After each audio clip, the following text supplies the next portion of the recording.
ฟ้อนรำอ่อนช้อยนะคะเป็นศิลปะที่สวยงามของพี่น้องชาวไทยอย่างเป็นอย่างที่สุดเลยนะคะ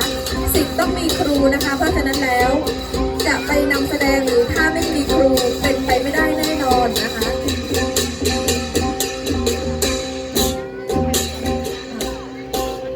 กะเลียวก็พี่น้องภูมาบางก้อยเขามาตอนสู้เงินสู้คำตอนนั้นโลคังเลียนเท่าค้างเลยค่ะ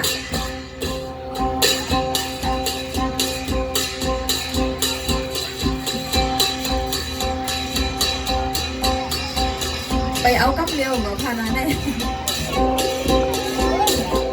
มออายก้นเสียมก้ามอหยกใจให้ก้นเอาค่ะใจคลิปใจจ้อยเต้ๆเลยค่ะ